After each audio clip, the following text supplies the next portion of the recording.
तो hello everyone, I hope सब लोग मस्त होंगे, सब लोग बेहतरीन होंगे। Good evening to all of you. यार सबसे पहले सेशन को शेयर कर दो, जो भी आपके फ्रेंड्स हैं, जो भी आपके क्लासमेट्स हैं, जो भी आपके जूनियर सीनियर, सबको इन्फॉर्म कर दो। गेट 2024 का ये जो सेशन है, आज अपना 9th लेक्चर है। हमने बहुत बेसिक से स्टार्ट किया था और बीच में कुछ हर्डल्स आए, बीच में 5-6 दिन के लिए क्लास रुक गई थी सिंस मैं आउट ऑफ स्टेशन था इस वजह से। बट अभी हमारी जो क्लास है वो फिर से कंटिन्यू चल रही है।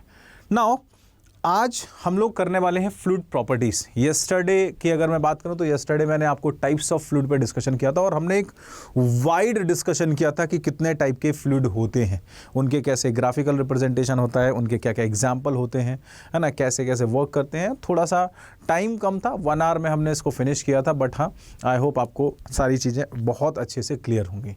फिर भी अगर आपको कहीं से भी लगता है कि हाँ सर मुझे कुछ डाउट आ रहा है, मुझे टाइप्स ऑफ फ्लूइड के बारे में कुछ पूछना है, तो यस आप मुझसे बेफिक्र होकर पूछ सकते हैं ना। मैं कैमरा से थोड़ा सा बाहर चला जाता हूँ। चलो, तो आज ना हमारा जो टॉपिक है that is problems on fluid properties. आज हम ना प्रॉब्लम्स पे बात करने वाले हैं, ठीक है, क्योंकि जैसे जैसे हम लोग आगे बढ़ते चलेंगे वैसे वैसे छोटी छोटी प्रॉब्लम्स भी होती चलेंगी, तो आपके डाउट्स भी क्लियर होते रहेंगे, ठीक है। तो चलो स्टार्ट करते हैं। सबसे पहले प्रॉब्लम्स ऑन फ्लूइड प्रॉपर्टीज़। कहीं पे आपको कुछ डाउट आता है तो you can ask to me. इससे पहले ये इन केस अगर आपने अभी तक अड्डा 24/7 का ऐप डाउनलोड नहीं किया है तो ऐप को डाउनलोड कर लीजिएगा, क्योंकि जो भी बेसिक इन्फॉर्मेशन है या कोई भी यूट्यूब का लेक्चर्स है तो आप डायरेक्टली ऐप से एक ही जगह से ले सकते हैं। आपको इधर उधर परेशान होने की ज़रूरत भी नहीं पड़ेगी। नोट्स चाहिए तो आपको नोट्स मिल जाएगा। आपको अगर लगता है कि सर मुझे कुछ क्विजेस चाहिए, मैगजीन्स चाहिए, तो आपको हर चीज़ अवेलेबल हो जाएगी ऑन अड्डा 24/7 के ऐप पे, ठीक है। चलिए थोड़ा सा आगे बढ़ते हैं यहाँ से। चैनल को अगर सब्सक्राइब नहीं किया है तो इट इज़ ऑब्वियस, मतलब बोलने की ज़रूरत ही नहीं है। आप चैनल को जल्दी सब्सक्राइब कर लो और बाकी लोगों को भी इन्फॉर्म करो कि चैनल को सब्सक्राइब करना है, क्योंकि चाहे जॉब की नोटिफिकेशन हो, चाहे आपके पास क्वेश्चन की प्रैक्टिस हो, चाहे आपके पास थ्योरी पार्ट हो, एवरीथिंग अगर अड्डा 24/7 की बात करेंगे तो यहाँ सब कुछ आपको मिलता है। इस वजह से जितने लोग हैं जहाँ पे भी हैं सबको एक बार बोलिए कि चैनल को सब्सक्राइब करें। And this are the batches. बहुत सारे बच्चे, हमारे बहुत सारे स्टूडेंट्स थे जिनको ये था कि सर मैं कॉलेज के साथ साथ एक साथ पूरे मतलब Monday to Friday, Monday to Saturday नहीं कर पाता हूँ। मुझे मतलब थोड़ा सा ऐसा रहे कि सैटरडे संडे में बैचेस हो जाए, तो ये लीजिए आपके लिए 18 मंथ्स का वीकेंड बैच का प्रोग्राम मिला है। तो अगर आप चाहें तो वीकेंड बैच में ज्वाइन कर सकते हैं। ये बैचेस आपके सैटरडे और संडे चलने वाले, ठीक है, सैटरडे और संडे चलने वाले हैं। और इन सैटरडे टू संडे बैचेस में आपकी क्लासेस लगभग 6 to 8 आवर्स पर डे चलेगी, ठीक है। 6 to 8 आवर्स पर डे आपकी क्लास चलने वाली है। तो आई डोंट थिंक कि अगर आप इसको करेंगे, देखो वैसे भी रेगुलर में चलती है तब भी आपके 3-3 घंटे के हिसाब से 5 दिन में 15 घंटे चलती है। 2 दिन चल जाएगी 8-8 घंटे, 16 घंटे या फिर 12 घंटे, तो इनफ है, मोर देन इनफ है। 12 घंटे तो खैर नहीं, उससे तो ज़्यादा ही चलेगी। तो आप यहाँ से चाहे मैकेनिकल के हों, चाहे सिविल के हों, चाहे इलेक्ट्रिकल इलेक्ट्रॉनिक्स के हों, सारे बच्चे परचेस कर सकते हैं इस कोर्स को by using this code Y497। जैसे आप लगाएंगे वैसे आपको यहाँ पे मैक्सिमम डिस्काउंट मिल जाएगा। चाहे वीकेंड बैच हो, किसी को रेगुलर ज्वाइन करना है तो yes regular batch he will also, ये गुरुकुल बैच जो है ये भी आपके लिए अवेलेबल है। तो you can also join this course by using this code Y497, ठीक है। कोई भी ब्रांच हो आप अपने सारे फ्रेंड्स को इन्फॉर्म कर दीजिएगा कि इसको ज्वाइन करना है तो कर सकते हैं। चलिए जल्दी से अपने क्वेश्चंस पे आते हैं। आज का क्वेश्चन ये क्वेश्चन नंबर 1 है। अगर आप देखेंगे क्वेश्चन नंबर 1 उसने यहाँ से कुछ इस टाइप से दिया है। A solid block of mass 2 kilogram mass slides steadily at a velocity v along a vertical wall.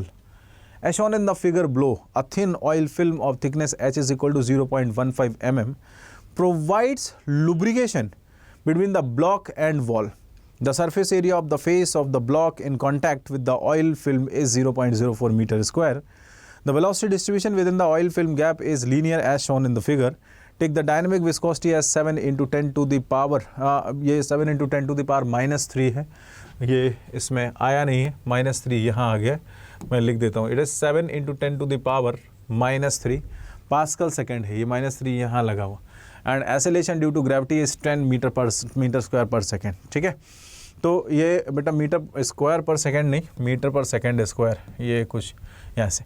Neglect the weight of the oil, terminal velocity v in the block is. देखो पहले आप question को अच्छे से पढ़ लो एक बार, फिर मैं इस पे अपना इनपुट देना शुरू करता हूँ। जब भी इस टाइप का क्वेश्चन आएगा तो आप पहले इस क्वेश्चन को एक बार रीड कर लो, इस टाइप के क्वेश्चन हम लोग पहले भी कर चुके हैं। अभी जस्ट आपको एक बार रीडिंग करना है, एक जस्ट प्रॉपर बेसिक रीडिंग करनी है और बेसिक रीडिंग के बाद हम यहाँ से इसको स्टार्ट करते हैं। सुनिए आप आराम से। देखो सबसे पहले तो उसने यहाँ से वेलोसिटी प्रोफाइल जो है वो लीनियर दे रखा है। एक चीज़ यार आपको यहाँ से मेरे ख्याल से परेशान नहीं करनी चाहिए कि ये जो ब्लॉक है वो यहाँ पे कुछ इस टाइप से mg वेट से नीचे आ रहा होगा, ठीक है। और जब ये ब्लॉक यहाँ पे mg वेट से नीचे आ रहा होगा तो यही ब्लॉक कहीं ना कहीं पे यहाँ पे इसी फोर्स से शेयरिंग कर रहा होगा। तो ये जो फोर्स है वो F = mg हमको मिल रहा होगा। और जब ये F = mg तो उसने यहाँ से ब्लॉक 2g का बोला है, तो 2 × 10 उसने g की वैल्यू दे रखी है, तो F की वैल्यू आपके पास यहाँ से 20 न्यूटन आ जाएगी। F की वैल्यू आपके पास यहाँ से 20 न्यूटन आ जाएगी। उसने आपसे टर्मिनल वेलोसिटी पूछी है, कोई बहुत बड़ी बात नहीं है। अगर टर्मिनल वेलोसिटी पूछी है, आप यहाँ से क्या करोगे? कुछ नहीं, आप यहाँ से जस्ट बोलना सर मैंने एक फार्मूला पढ़ रखा है F = mu × A × V divided by whatever, चलो H ले लेते हैं। अब आप यहाँ से देखिएगा म्यू उसने यहाँ से शायद विस्कोसिटी आपको दे रखी 7 × 10⁻⁻3, ठीक है।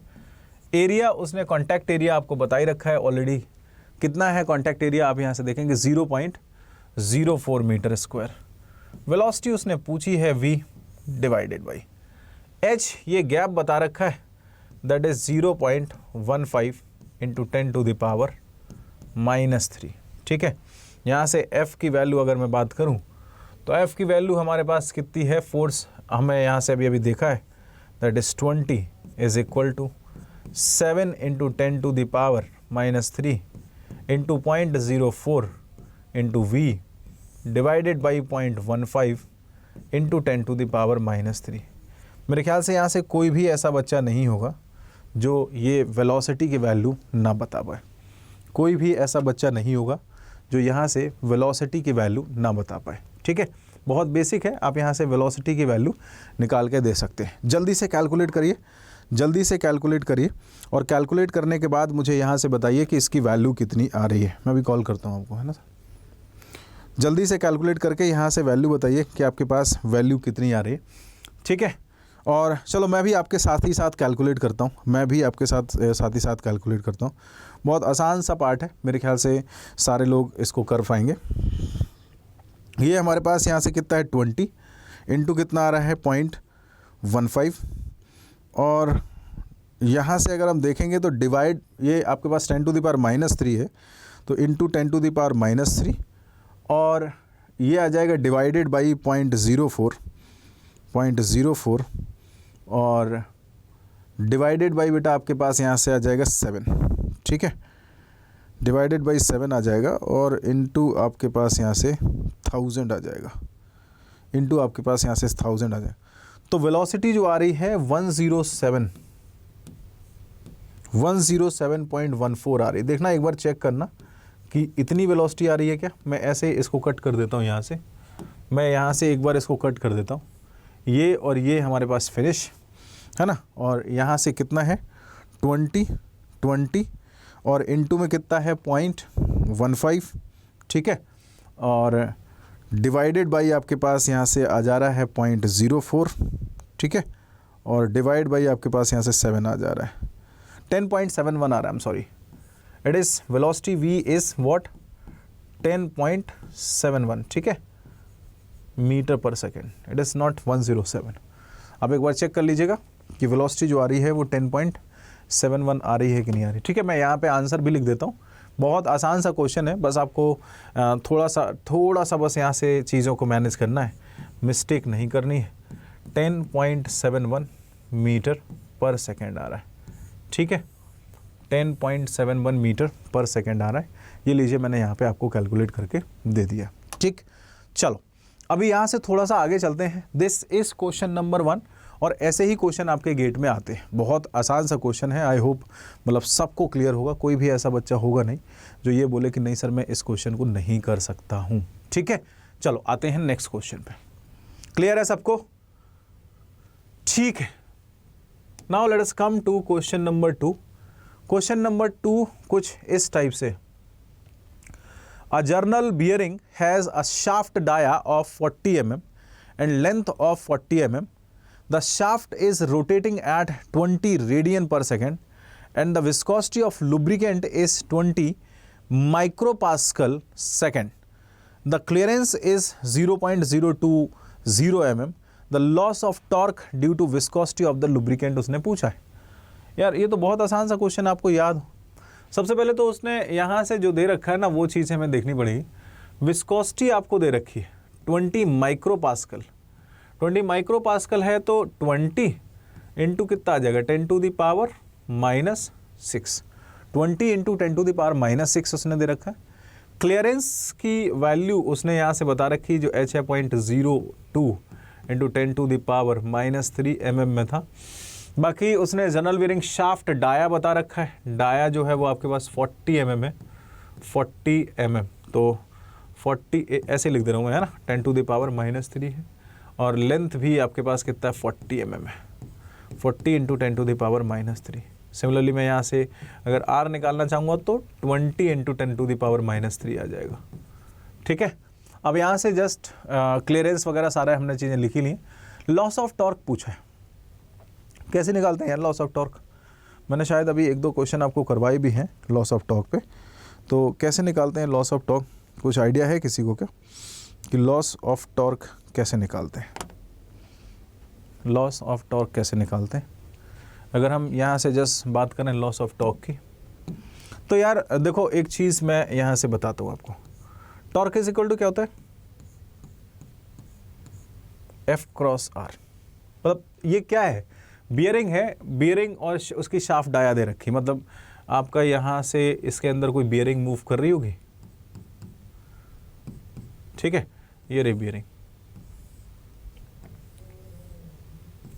ये बियरिंग है और उसने गैप बता रखा है, यहाँ से क्लियरेंस बता रखा है 0.02।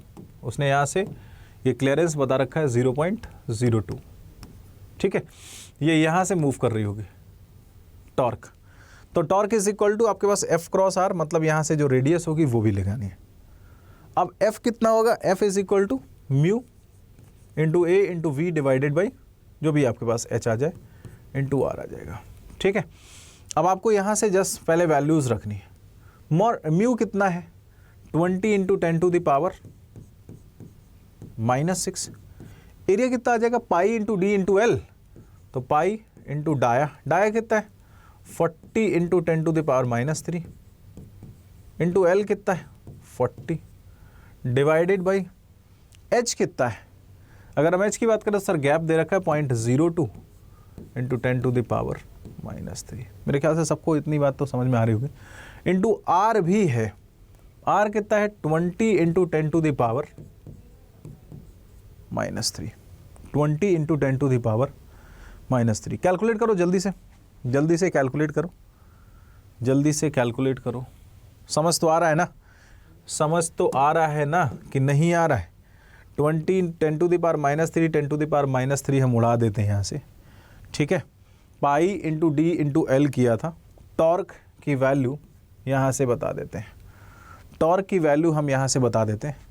ये बेटा यहाँ से 40 40 20 20 कितने ज़ीरो हैं? 4 ज़ीरो, 3 ज़ीरो उड़ा दे रहा हूँ मैं ना, 1 2 3 ज़ीरो मैंने यहाँ से उड़ा दिए, ठीक है। ये यहाँ से आपके पास आ गया 20 इंटू, ठीक है, पाई इंटू ये कितना आ जाएगा यहाँ से 4 4 4 into 4 16 32 divided by 10 to the power -6 था, मैं यहाँ से 2 ले लेता हूँ और 10 टू द पावर आ गया -4। अब तो आसान हो गया ना, ये भी यहाँ से कितना कर देते हैं 10, तो ये आ गया 10 पाई इंटू 32। आप लोग करते रहो ना, मैं बस आसान बनाने की कोशिश कर रहा हूँ कि जितना कम कैलकुलेशन करना पड़े, है ना। मैं बस आसान बनाने की कोशिश कर रहा हूँ, जितना कम करना पड़े आपको यहाँ से बस इसको कैलकुलेट करना है।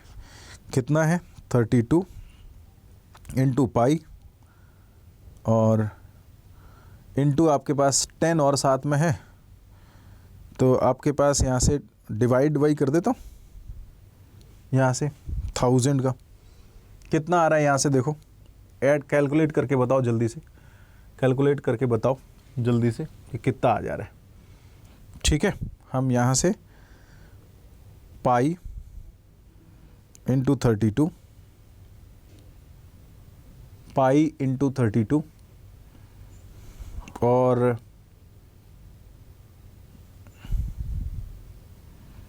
इंटू ये 0.252 आ रहा है या 652 आ रहा है, कितना आ रहा है आंसर, जल्दी से कैलकुलेट करो।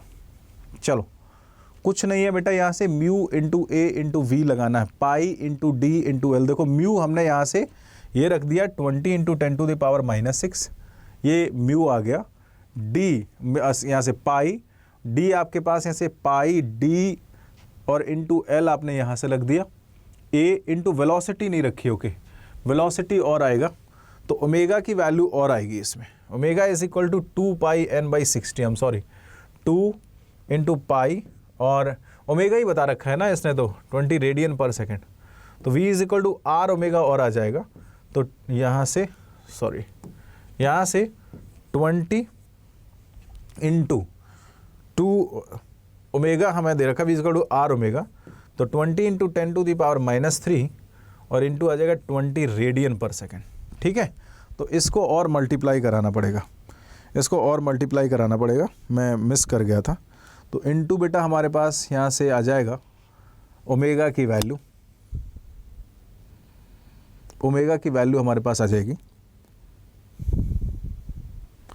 तो ये आंसर आ रहा है 0.4 शायद, एक बार चेक करिएगा, एक बार चेक करिएगा और आंसर मैच करा लीजिएगा। 0.4 के आसपास आंसर आ रहा है। तो अगर ये कैलकुलेशन सही है तो कैलकुलेशन के अकॉर्डिंगली आपका ऑप्शन कितना आ जाएगा, सी आ जाएगा। अदरवाइज आप लोग चेक कर लीजिएगा, है ना, आप लोग यहाँ से चेक करके बताइएगा कितना आंसर आ रहा है। इट वॉज क्वेश्चन नंबर 2 और ये बहुत आसान सा क्वेश्चन, मतलब कुछ वैसा नहीं है कि नहीं सर मुझे इसको आता नहीं है। चलो यहाँ से क्वेश्चन नंबर 3 देखो।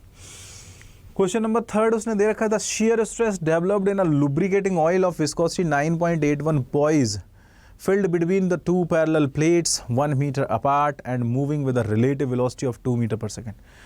यार उसने यहाँ से जस्ट बोला है the shear stress developed in lubricating oil of viscosity। सबसे पहले तो विस्कोसिटी के बारे में बात कर लेते हैं।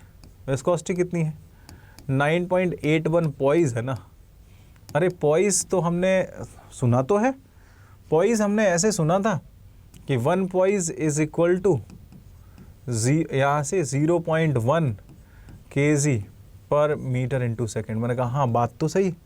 तो इसका मतलब अगर हम विस्कोसिटी बात करेंगे तो 0.981 आएगा क्या, हाँ 0.981 न्यूटन सेकेंड पर मीटर स्क्वायर आ जाएगा या केजी पर मीटर सेकेंड आ जाएगा। ठीक है, field between 2 parallel plates 1 metre apart, 2 parallel plates हैं यहाँ से जो 1 मीटर की डिस्टेंस पे है and moving with a relative velocity of 2 metre per second.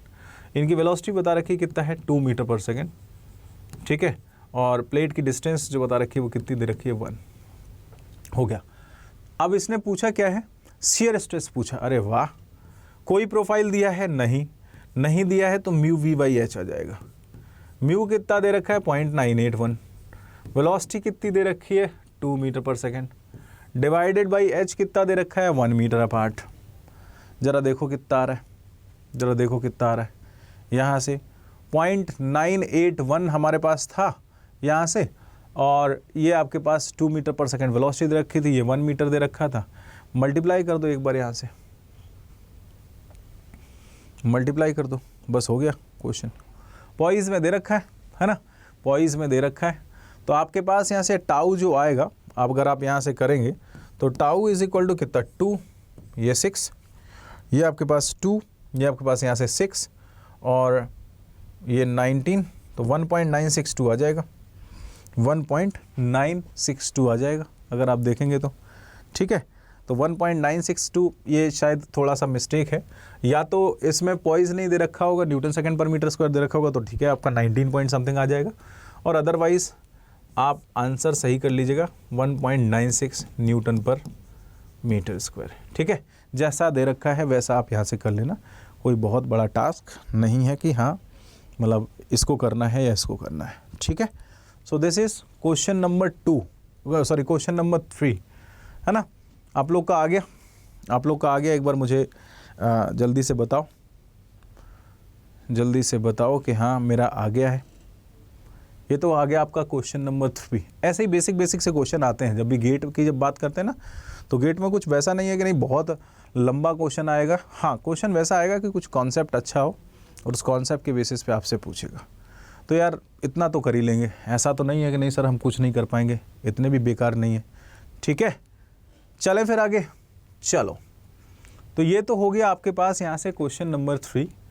Now let us come to question number 4। Now let us come to question number 4।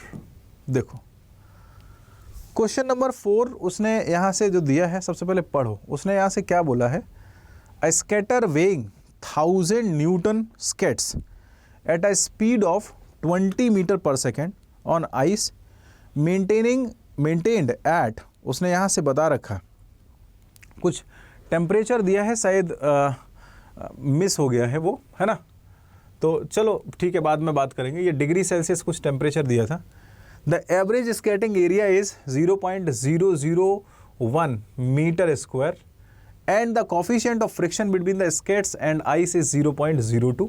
What will be the average thickness of the film of water existing at the interface between the skater and ice? Viscosity उसने बता रखी है। ये जो value है वो किसकी है, यूनिट से समझ जाइए कि विस्कोसिटी की वैल्यू है। एवरेज थिकनेस पूछा है 10 to the power -5 metre, 10 to the power -6 metre, 10 to the power -7 metre. Not possible to estimate since there can not be a possibility of formation of thin film of water at the interface. ठीक है, तो उसने यहाँ से बोला ये भी पूछ लिया है कि हाँ पॉसिबल है या नहीं, ये भी आपको बताना है। तो ये है आपका क्वेश्चन नंबर 4 और आई होप मतलब इस क्वेश्चन को करने में कुछ वैसा एतराज़ आपको होगा नहीं। चलो अब देखते हैं यहाँ से, अब देखते हैं यहाँ से। पढ़ लिया है, चले सुनो। अब अगर बच्चे हम बात करना शुरू करते हैं इसके बारे में, तो मैंने बोला सबसे पहले स्कैटर को देखते हैं। ये ऐसा ही कुछ होगा, ऐसा ही कुछ होगा। ये यहाँ से आइस है, ये इसके फुट होंगे कुछ इस टाइप से, इस पे चल रहा होगा। उसने यहाँ से बोला the scatter weighing 1000 Newton. Scatter जो है वो वे कर रहा है कितना, 1000 न्यूटन। तो ये यहाँ पे वेट लगा रहा होगा 1000 न्यूटन का। ठीक है, ये यहाँ से जो वेट लग रहा होगा वो कितना लग रहा होगा, 1000 न्यूटन का। ठीक है, अच्छा अगर हम यहाँ से जस्ट ये लीजिए, स्कैटर को भी तैयार कर देते हैं, बिल्कुल खुश है एकदम से, है ना। यहाँ से 1000 न्यूटन के अलावा अगर मैं इसकी रिएक्शन देखूँ तो सर ये भी मुझे कितनी दिखेगी, 1000। तो फ्रिक्शन फोर्स अगर हम यहाँ से देखना चाहें, friction force F friction force it is equal to F into R होता है फ्रिक्शन। आपने यहाँ से कोफिशिएंट ऑफ फ्रिक्शन कितना देखा, 0.02 और इनटू आपके पास यहाँ से जो मिल रहा है दैट इज़ 1000 न्यूटन। तो आप यहाँ से इसमें मल्टीप्लाई करिए, ये 2 चले जाएंगे 0 आपके पास, और ये आ जाएगा 20 न्यूटन। मेरे ख्याल से आपको इतनी बात क्लियर है, ये आ जाएगा 20 न्यूटन। तो 20 न्यूटन आपका यहाँ से शेयर फोर्स लग रहा होगा। 20 न्यूटन जो है वो आपके पास शेयर फोर्स लग रहा होगा। बस हो गया क्वेश्चन। अब आपको यहाँ से F is equal to mu into A into V divided by Y लगाना है या H लगाना है। y is equal to mu कितना दे रखा है, 0.01, एरिया कितना दे रखा है, 0.001, वेलोसिटी उसने यहाँ से दे रखी है 20, ठीक है, और डिवाइडेड बाई कितना आ जाएगा, 20। ये लीजिए, आप अगर यहाँ से देखेंगे तो 3 और 2 5, y is equal to 1 into 10 to the power, लीजिए कैलकुलेटर की ज़रूरत ही नहीं पड़ी, y is equal to 1 into 10 to the power -5 metre आ गया। कैलकुलेटर की ज़रूरत भी, कभी कभी ऐसा होता है कि आपको यहाँ से वेट दे देता, फ्रिक्शन दे देता। जब फ्रिक्शन देगा तो आपको वहाँ पे फ्रिक्शन के अकॉर्डिंगली रिएक्शन निकालना पड़ेगा। ये R आ जाएगा आपका, है ना, ये आपका R आ जाएगा, और F इज इक्वल टू यहाँ से फ्रिक्शन कोफिशिएंट, वैसे तो म्यू से शो करते हैं बट यहाँ पे विस्कोसिटी म्यू ऑलरेडी है, इसलिए मैंने स्मॉल f से शो किया है। इस वजह से मैंने यहाँ से स्मॉल f से शो किया है, कंफ्यूज होने की नीड नहीं है। ठीक है, so this one is the question number 4 आपको यहाँ से दिख गया होगा। ये क्वेश्चन नंबर 4 है। एक और क्वेश्चन है ना, और ऐसे ही बेसिक से क्वेश्चन है, मैं आपको दूंगा भी तो आपको करने भी होंगे। एक और है क्वेश्चन नंबर 5। एक और है क्वेश्चन नंबर 5। क्वेश्चन नंबर 5 देखो जरा ध्यान से।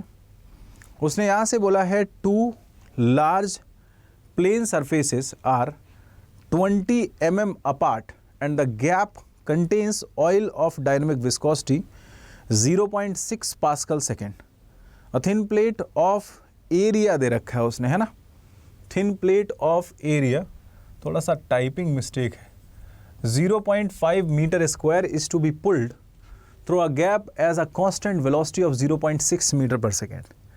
The location of the plate will have to be such that it is 8 mm from one surface. Neglecting A's effect, the force required for pulling the plate is. उसने यहाँ से just बटे यहाँ से 2 लार्ज प्लेन सरफेसेस बोले हैं 20 metre apart. देखो यहाँ से 2 लार्ज प्लेन सरफेस बोले हैं और वो भी 20 मीटर अपार्ट। ठीक है, अच्छा 20 mm होंगे तो ये डिस्टेंस उसने बता रखी है 20 mm। ओके, ये आपके पास यहाँ से बता रखी 20 mm। And the gap contain oil of dynamic viscosity 0.6 pascal second. इसमें thin plate are 0.5 metre square is to be pulled through a gap as a constant velocity of 0.6 metre per second. The location of the plate will have to be such that 8 mm from one of the surface. एक surface से 8 mm है। चलो ये मान लेते हैं 8 mm, ठीक है। कितनी वेलोसिटी से चला रहा है? 0 पॉइंट, अरे यार 1 मिनट का क्वेश्चन है, 1 मिनट का क्वेश्चन है, 0.6 metre per second. Location of the plate will have to be such that it is 8 mm बोल दिया उसने। Neglecting the edge effect the force required to pull the plate will be. यार ये आपके पास कितना बचा? 12 mm। अब मेरी बात सुनना बहुत ध्यान से, यहीं पे तो फोर्स चाहिए होगा, और जब यहाँ पे फोर्स चाहिए होगा तो ये भी तो पता है कि ये इधर भी फोर्स लगा रहा होगा, इधर भी फोर्स लगा रहा होगा, और दोनों प्लेट यहाँ से उसने फिक्स बता रखी, ये भी फिक्स है, ये भी फिक्स है। तो can I write this F is equal to F1 plus का F2, और F1 प्लस का F2 करेंगे, F1 is equal to mu, तो सेम ही है, म्यू इंटू एरिया सेम है, वेलोसिटी सेम है sir, V divided by Y1 plus का mu into A into V divided by Y2। क्या सर छोटे छोटे से क्वेश्चन पूछ लेते हो। चलो लगा देते हैं यहाँ से, उसने F ही तो पूछा है यार। F is equal to mu कितना दे रखा है यार? 0.6 पास्कल सेकेंड।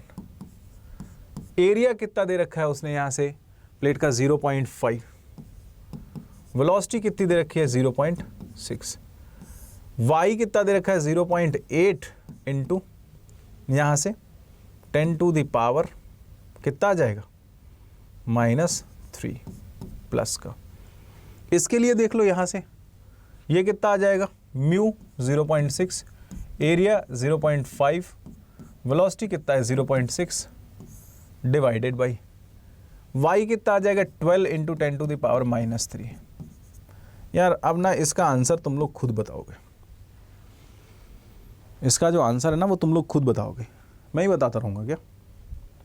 मैं ही बताता रहूँगा बराबर, ठीक है।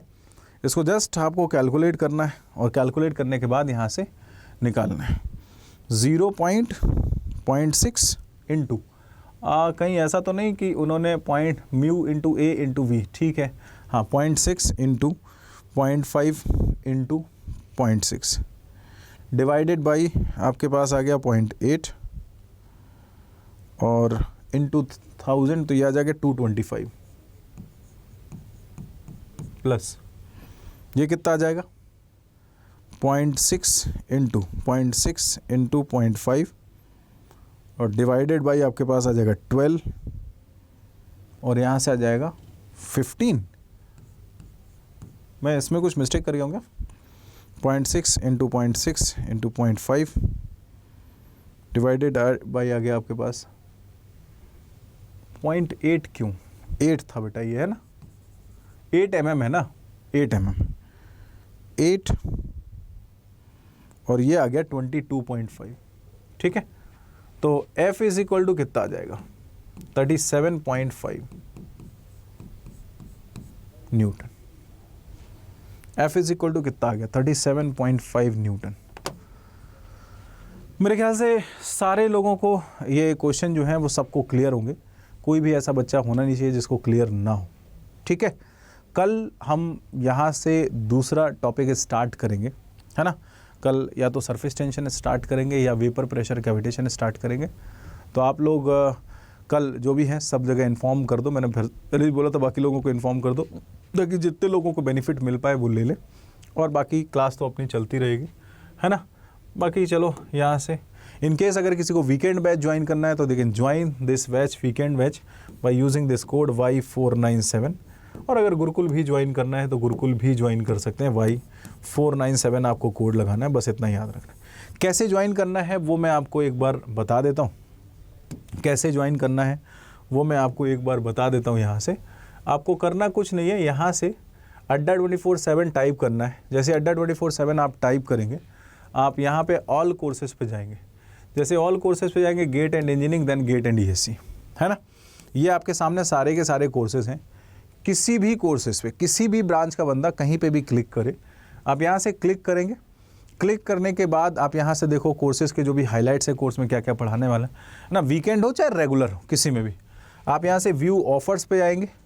व्यू ऑफर्स पे जाने के बाद आपको यहाँ से कोड लगाना है। कोड आपको मैंने बता रखा है Y497। जैसे आप अप्लाई करेंगे वैसे आपकी जो फीस है वो आप देख पाएंगे कि यहाँ पे मिनिमम 5518, और अगर ऐप से कर रहे होंगे तो ये भी थोड़ी सी कम हो जाएगी, 5499 के आसपास आ जाएगी, ठीक है। तो ये तो बच्चे आपके पास आपके लिए जो भी ऑफ़र है आप इसको कर सकते हैं, और गुरुकुल बैच में स्टार्ट करिए या वीकेंड बैच में स्टार्ट करिए। We are with you. Adda हमेशा क्वालिटी एजुकेशन के लिए बिलीव करता है और इसके साथ अफोर्डेबल एजुकेशन की भी बात करता है। तो क्वालिटी और अफोर्डेबिलिटी दोनों एक साथ मिलना हर जगह टफ होता है। तो आप चाहें तो हमारे साथ जुड़ सकते हैं और अपनी जो जर्नी है उसको गोल्डन बना सकते हैं, ठीक है। तो चलो आज का सेशन हम लोग यहीं पे एंड करते हैं। Will meet tomorrow at the same time और फिर नेक्स्ट टॉपिक करना शुरू करते हैं। Thank you, bye bye, take care.